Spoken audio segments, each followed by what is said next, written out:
Welcome to the Sample Chapter Podcast, the show where authors read a sample chapter from one of their books. Here's your host, Jason A. Meiske. Hello, Sample Chapter listeners, and welcome to episode 302 of the show. Hey, we are welcoming back Jason Kilpatrick. This is part 2 of our feature with him. This week, he's reading a sample from book 1 of World Evolution Online, Apocalypse. It's a lit RPG novel, only 327 pages. That blew my mind. But it is a fun book. You want to make sure you check out last week's interview where we discussed Jason's personality and getting into his writing, his background, not only his background in writing, but how his background in D&D came into this writing, building a long series, how he brought some pop culture references into it, the reluctant hero, and so much more. It was a really great conversation. I had a really good time speaking with Jason and look forward to more from him in the future. The reading you're going to be hearing, like I said, has some really great 80s references in there. It's actually a pretty chilling in scope, setting the stage for what you're about to experience. And, I think I'll just kind of leave it at that. Meanwhile, I want to make sure and let you all know about a couple of upcoming events. The Writers of Warrensburg have their annual event coming up June 20th here in Warrensburg. I will not be able to make that, but that's okay because there's going to be a lot of great people there. They have 3 different writing craft presentations by 3 guest authors. There's going to be a writing contest, a book signing, and so much more. It's a really good time. They always put on a really good show. I hated last year not getting to go because I was in Alaska. This year, I just have too many balls in the air, let's say. Plus, I think I'm working all day. But anyway, if I get a chance to stop by later on during the book signing, I'm going to try and do that. But yeah, I'm going to make sure and put a link in the show notes that way you can go and find out more and sign up if you want to. There's still space available. So hop on over there and check that out. Again, that is June 20th here in Warrensburg.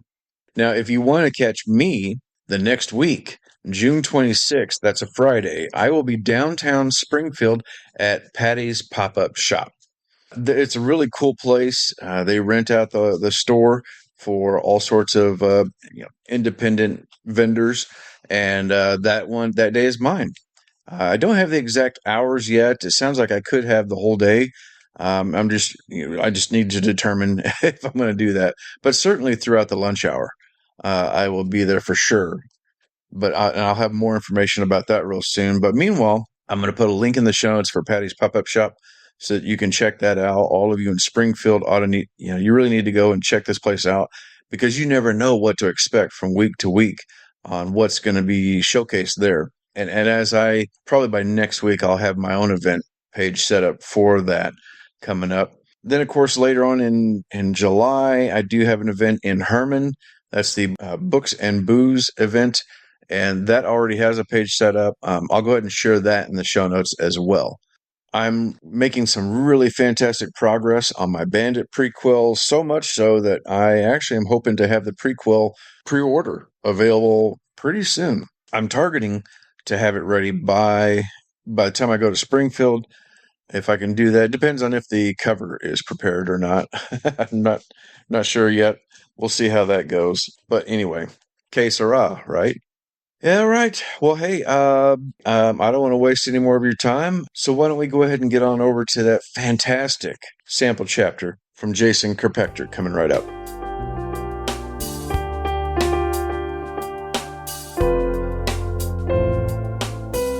Hello, Sample Chapter listeners. Welcome back. We have returned once again to Jason Kilpatrick, and this week featuring his sample reading from World Evolution Online. This is Book 1, Apocalypse. So I'm going to give a brief, real quick snapshot of the prologue, and then I'll go into chapter 1. So in the prologue, we find out that there are a bunch of people who have no identity, no existence, in a secret meeting discussing what they determine to be submission, adherence, and the evolution of mankind. You'll have to read it to find out what that is. Then the next thing you know, an outbreak happens. Someone dies, and someone else dies. And then we start to try to figure out what's going on, and that person never makes it home. So now we go to chapter 1. What a mess. My name is Mitch, and I can say without a doubt that we live in a crap storm.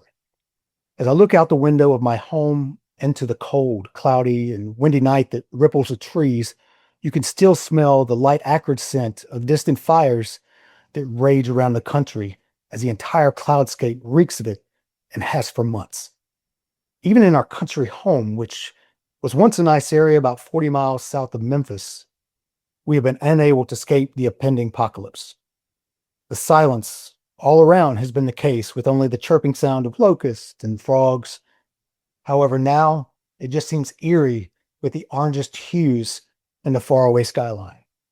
It is July 2024, and the world is pretty much a cluster. There's no way to call it any other thing than that. In late 2023, a few months before the presidential elections in the United States, where the primaries began, which was supercharged to begin with, we had the honor of having a biological weapon released worldwide. This was a hard counter to any political result worldwide that could have been and was as nasty as the name it adopted: Soul Crusher. The technical name is Osseous syndrome, which is a plague that means bone death. The biological weapon was introduced via communal water supply around the globe. No organization or at-fault party has ever been found. When ingested, it begins to slowly eat away at the marrow and inner cells of the bones until they can't support a person's weight. Then the body's mass utterly crushes itself into a floppy mess without any structural support. There is no current cure, hence why it got its moniker. Once you get it, you are sentenced to a painful and miserable existence. The incubation period until death normally takes a few months. Anyone with well water or a dedicated source of H2O were able to mostly avoid the issue, although it can transmit via bodily fluids. However, with that came its own set of issues, with martial law and chaos spreading across the landscape. Looting, violence, and mass squatting ensued to forcibly attempt to take clean water from people's homes with wells or dedicated sources, and murder has become a commonplace. One would think we took a page right out of the civilized version of Road Warrior for all the bullshit that was happening. Most families were scattered geographically, but with cellular and internet lines still working, people could communicate and coordinate. Those that had been able to quickly find a way to manage and secure and gather their nest of family and friends to centralized places were okay. However, this was only really viable if a well water or a dedicated water tributary away from the general water supply could be secured. Luckily, I had one such place, as we had well water. Once we realized the severity of this upcoming trash heap of a dumpster fire, I immediately targeted my friends and family to come and stay with me. Once it was determined that the communal water supply was the reason, all forms of bottled water were savagely hoarded from the shelves at every store worldwide, with people using that hardship to extort thousands of dollars for even a single bottle. It was insane. That is when I forced the issue with friends and family to consider that we had a well, and the more here, the easier we could defend it upon an attack of any kind. The Soul Crusher virus had managed to absolutely ravage all third world countries and decimate most of the first and second. Medical centers had been unable to keep up with the population at large that was sick and had to make some tough decisions when a person reached finality: burn or risk the spread. With tens of thousands dying daily around the world, mass cremators had been placed in any city big enough to maintain one. There had been no answer to the virus, and the total world population had now fallen to about 2 billion-ish. Then came the announcement that changed everything and seemed to give a glimmer of hope to the world. The remaining governments of the world had come together to solicit a response to combat the virus and look to give humanity a fighting chance to survive this. A team of doctors, scientists, engineers, computer programmers, and developers collaborated to finally achieve a solution. Seclusion until remedied. One developer, a man by the name of Igor Romanovensky, who is considered the most eccentric person alive, produced the answer for humanity. It was determined that the continuing efforts to medically reverse engineer the virus for a cure would take roughly 10 to 15 years, while the current rate of infection would deteriorate humanity past the point of recovery would take an estimated 5 years. The 5 years was a best case scenario, and humanity would have none of that hot mess. That is when the groundwork for WEO was born. WEO, or its full name of World Evolution Online, was put together from the most adaptive and current gaming platforms, stasis machines, and top-tier engineering hypotheses from all around the globe. Most of the underlying support had already been in the works from other projects and programs from all over, so the inception could be processed and put into motion logically faster than normal. It was very odd how quickly everything was ready for all of humanity, but who was I to criticize? It was up to Igor and his team to create a simulation or experience to keep humanity alive. Somehow, the AI known as Ecological and Human Strategic Protection Intelligence, or better known as EHSPI, or other people say ESFI, was introduced to the world as a long-term protective measure against the logical outcome of a point of no return scenario until they developed a cure for the Soul Crusher virus. The AI made it a never-ending fantasy medieval scenario game that is, from a digital measurement perspective, is about the size of 10 Earths. The remaining governments around the world would gather up all the remaining unaffected and transport them to impregnably fortified zones for them to report to. Each immersion zone is protected by a contingent of military forces that will remain on site and fully in reality to protect us against threats. The medical personnel that will be conducting research, as well as the computer staff that will monitor the simulation and pods, will also remain on site and out of stasis. Growth chambers for food and wells for water are situated within the compound to provide ample means to keep everyone alive for years to come.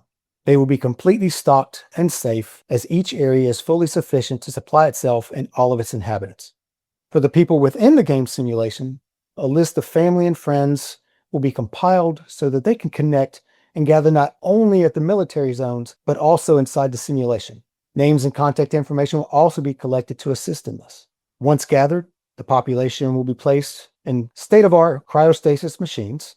Our mental consciousness and physical bodies will be scanned and uploaded to the system so that the simulation has a baseline to begin with for each person.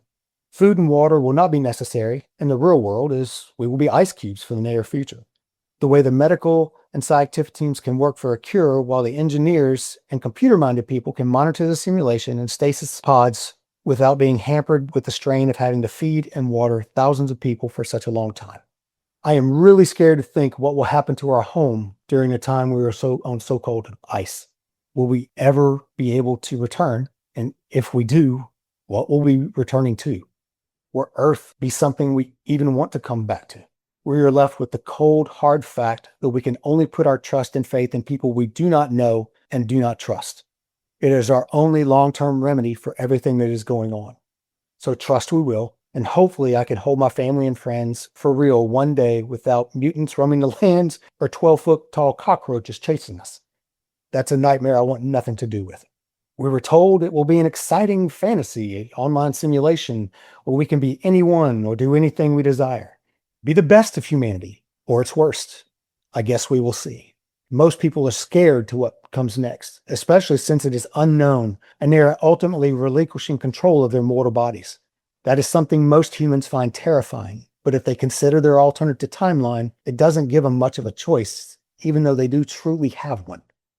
We were advised that we would not physically age or wear, as it would only be our consciousness that would be uploaded. We would continue our existence inside the system until we could be brought back out. As a group, we sat down in our little secure area of Earth called our home and decided that we needed to discuss the next steps for our future. Everyone had the same information, so it was a bunch of scared people venting hell-freezing over scenarios and Judgment Day ideas. The gamers of the group, such as myself, my son, my son-in-law, and many others, were excited to a degree about the idea. Throughout the talks, we were able to shed light on what everyone could expect in the general sense with regards to maybe gameplay, classes, questions, etc. We also advised that, honestly, we really don't have any idea what to expect since this is a completely new concept of full immersion. We also had lots of questions, but we also knew we could not get answers until we made the leap.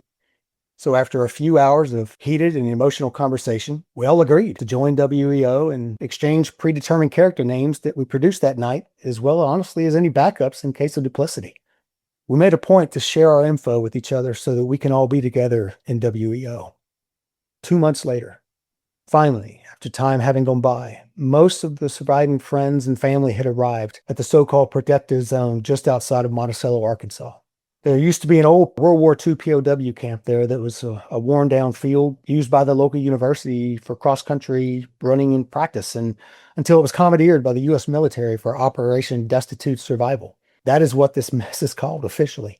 Sitting on a cot within our cabin, my wife Ellen and I are waiting for all of our family and friends who have survived to arrive with us from processing. The first to arrive is my son, Paul, and my daughter's family, which consisted of Celeste, Lee, and our grandbaby Ophelia. I was so happy to see them. I just gathered them all up. A big hug and said, "Thank you. I'm glad you arrived safe." After hugs and welcomes, we all sat down to await the others. Next to arrive there was Travis and his family, with Josh, David, and their families in tow. After that, my parents slowly strolled in. I'd been worried about them since they are slow to move and elderly, so I was glad for them to have made it. Many others arrived, one after another, until the last group arrived, which was Ellen's family. We were incredibly lucky to have them all make it, since a portion of them lived in a geographical zone of the town that was blocked into quarantine. They were in a mad rush to escape, so overall we were incredibly lucky to have everyone there. The remaining members of our respective families were thought to be in other regionalized camps situated around the country waiting to unite within the game. 1 month later, after days upon days of medical testing for clearance, pod fittings, endless meetings, poking, prodding of parts that are no longer considered private, and generally getting utterly pissed off by the runners of this damn show, we finally came to the day in which we were all here for, launch day. We all had previously produced our in-game names for everyone to be able to communicate, even though we were not assured our contacts would be uploaded. We wanted to make sure, so we tried to use the old adage, trust but verify. Everyone in our group was nervous and not sure what to expect. However, we had our game plan. As the line started to split up and break up and to begin immersion, I gave all my family hugs and goodbyes, telling them I would see them very soon, and I told my friends we would all meet up as soon as viably after character creation. We were told the creation matrix could take a few minutes, several hours, so everyone was a tad jittery. My main concern was Ophelia, as she was just a toddler. The organizers advised us that she would remain in a special type of pod designed for children that would allow them to grow and develop at a normal rate. Children across the globe would be set into these pods so that they would receive continually special nutrient mixes while inside WEO.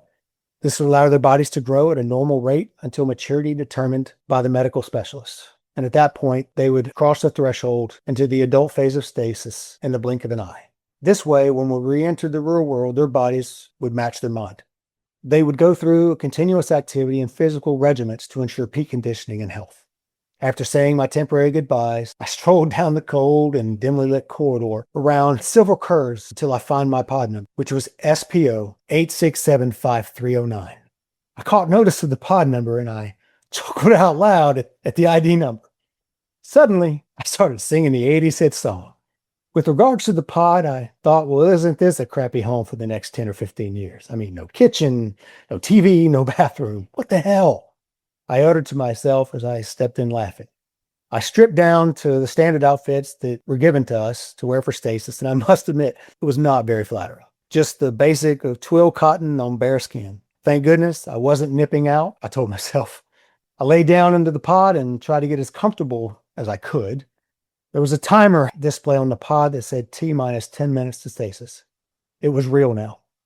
At this point, the medical staff were attaching the mandatory nodes and connectors needed for the simulation, as well as the cerebral link that would connect us in-game. Once they finished with their hustle and bustle, I needed to control my heart rate, as I could see on the display that it had gotten elevated. Not to mention, I could feel it racing through the roof. Deep breaths were in order as I tried to calm myself. I said a prayer that we would all make it through this alive and hopefully have a better world to come back to. Those damn specialists better create a viable cure, were the prominent thoughts in my head right then and there. With 2 minutes to go, the pod doors began to close. The situation was getting real now, and you could hear the paranoid screams of various people screaming through the halls. That certainly did not help, considering it was the last thing humanity would hear in real life for the next decade. It definitely puts a damper on what would come next. Now that the door had closed and sealed, a recording started that startled me as a bit of my thoughts had wandered. Hello. Please remain still and calm as we begin the stasis process. Please be advised that you will feel hardly anything as the process takes effect. We will begin with a nadine injection to monitor all conditions and vitals. Once that is complete, there will be a slight hum as the link synchronizes to WEO. Once the connection is complete and uploaded, the stasis process will commence. From then on, you will begin your journey into World Evolution Online. Safe journeys, and see you then when you return. Once the recording was over, I felt a slight prick as the nanite injection did its thing. Even though I knew it was coming, it still surprised me. The humming widened my eyes a bit as well, but I tried to remain silent. My heart rate shot up again, and I could feel like I was drowning, so I tried everything to not panic. Oh shit, oh shit, oh shit kept coming out of my mouth. And oh my goodness, I'm going to die hit my mind. I battled with those thoughts as I did so. I did not even notice that the noise had stopped.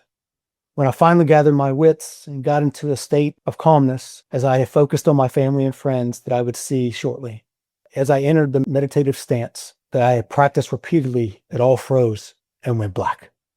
The next thing I heard was a soft female voice saying, "Welcome, Mitch Gillespie, to World Evolution Online."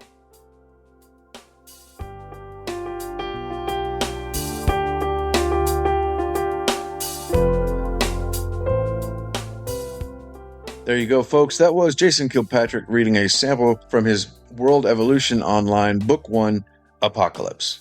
Hey, that book is incredible. Man, it's very trusting of the people to have these scientists put them into stasis, don't you think? But I think that's the idea behind the story. Hey, click the link in the show notes for more from Jason and to grab the book yourself. And of course, don't forget to hit that subscribe button so you don't miss that next time when I'm back with a new author, a new book, and a brand new sample chapter. Take care, everybody.